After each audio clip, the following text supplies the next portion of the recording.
say in reference to it, to encourage people to read it or to encourage people to buy it, to point out some of the most significant aspects of it, however you wish to do it over the next 10 minutes, and then Pastor Walker will have an opportunity to sort of close us out today. Thank you, Dr. Haney.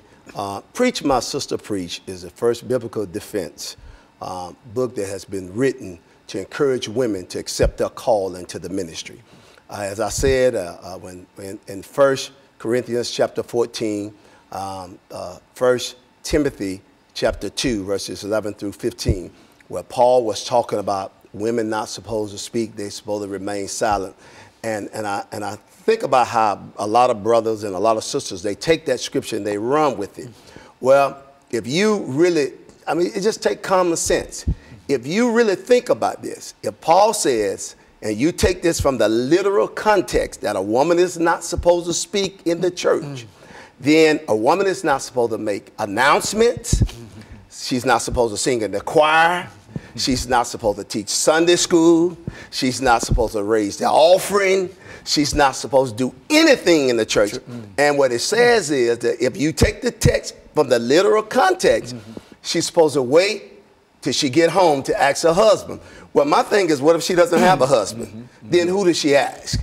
And so it goes to show us that Paul really didn't mean what he was saying, because if women do not speak in the church, when women make up over 75% of the population in the church, when women do 90% of the work in the church, when women raise 90% of the money in the church, then what happens to the church? That's right. It shuts down. So what we have to do is understand what Paul was really saying when he said that.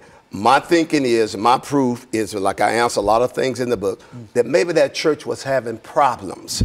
And Paul was saying, addressing an issue within that certain congregation.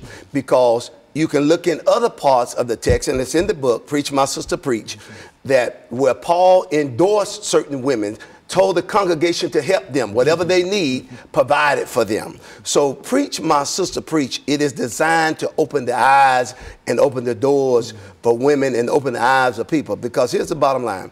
I grew up in the Deep South at the height of the Civil Rights Movement. And I saw enough injustice.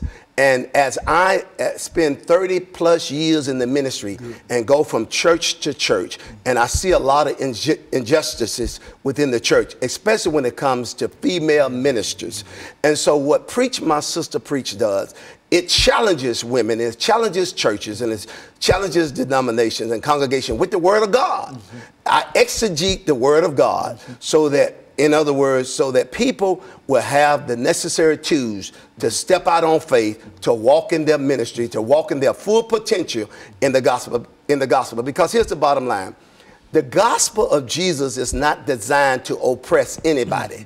It is not. He came to liberate us. He came to move us out of bondage. So why is it that we are putting people back into bondage by our self-made and man-made traditions? Pastor? You know, I think a lot of this, too, is rooted in some men's insecurity when it comes to what women ministries and what women can do. Because, as Bishop says, it's threaded throughout the Bible, you know. They was the first to declare the resurrection of Jesus while the men was out hiding. You know, the women was at the tomb when they're the ones that first had the message that Jesus has written. And they were the first ones to declare that message that he had risen.